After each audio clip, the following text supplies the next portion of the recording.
Hi friends, welcome to my channel. ఇప్పుడు జరిగే ఈ పొలిటికల్ ఇవన్నీ చూస్తామంటే ఇండియాలో నాకు ఇది ఒకటి షేర్ చేయాలనిపించింది, వీడియో చేయాలనిపించింది, అందుకే చేస్తున్నాను. 2020లో నేను బే ఏరియా అంటే కాలిఫోర్నియాలో ఉండేటప్పుడు నేను కేటరింగ్ సర్వీసెస్ పెట్టుకున్నాను అనమాట.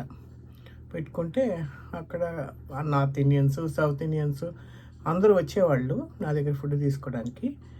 ఒక అబ్బాయి విజయవాడ అంట, అతను కొంచెం కారంగా కావాలా అనేసి నా దగ్గర ఫుడ్ తీసుకున్నాడు అనమాట.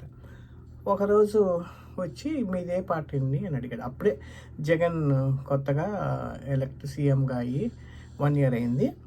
మీదే పార్టీ అన్నాడు. నాది ఏ పార్టీ లేదు, నేను ఇక్కడ ఉన్నాను అని చెప్పినాను. మళ్ళీ మొదలుపెట్టాడు అనమాట.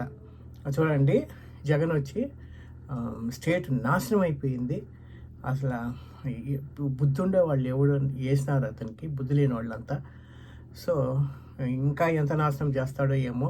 1 సంవత్సరానికే నాశనం అయిపోయింది, ఇంకా 5 ఏళ్ల పాలన చేస్తే ఇంకెంత నాశనం అయిపోతుందో ఏమో అని చెప్పి మొదలుపెట్టాడు అనమాట.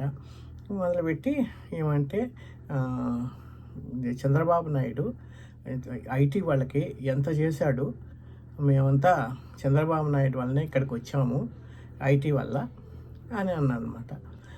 అదే పోనీ సరే, మీరు చంద్రబాబు నాయుడు వచ్చి ఉంటే ఏం చేసి ఉండేవాడు మీకు? కొత్తగా పోయిన 5 సంవత్సరాలు ఉన్నాడు కదా, ఏం చేశాడు కొత్తగా రాష్ట్రం ఏర్పడిన తర్వాత అని అడిగాను అనమాట. దానికి అతని దగ్గర సమాధానమే లేదు. లేదంటే ఎందుకు ఇవన్నీ మీరు మనసుకు పెట్టుకుంటారు? ఇక్కడ ఉండేవాళ్ళు ఇక్కడ ఇది ఉండండి, అంతైతే ఓటు వేసుకోండి, అంతేగాని వాడు ఇది చేసినాడు అది చేసినాడు అని మీరేమో చెప్పొద్దండి అని అన్నాను అనమాట. దాంతో అతనికి కొంచెం కోపం వచ్చినట్లుంది. అతను ఏమో డిసైడ్ అయిపోయినాడు, నేనేమో జగన్ పార్టీ ఆమెను అనేసి డిసైడ్ అయిపోయినాడు. చివరికి ఏమిరా అంటే మళ్ళా కొసమేరిపోయిందంటే మళ్ళీ ఫుడ్కి రానే లేదు. అంటే వైఎస్ఆర్సీపీ పార్టీ వాళ్ళ దగ్గర ఫుడ్ తీసుకోకూడదు అని ఏమన్నా డిసైడ్ అన్నాడో ఏమో, నాకైతే తెలీదు. నేను అసలు ఏ పార్టీకి చెందిన దాన్ని కాదు.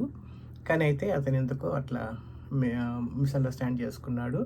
సరే, అట్లా వాళ్ళు రాకపోయినా నాకేం బాధ లేదు. అతను తీసుకునే ఓ పచ్చడి ఓ పులుసు కోసం నేనేమి ఇది కావాల్సిన వెంపర్లాడాల్సిన అవసరమే లేదు నాకు. ఎవరి అభిరుచులు అవి, మనం ఏం చెప్పలేము.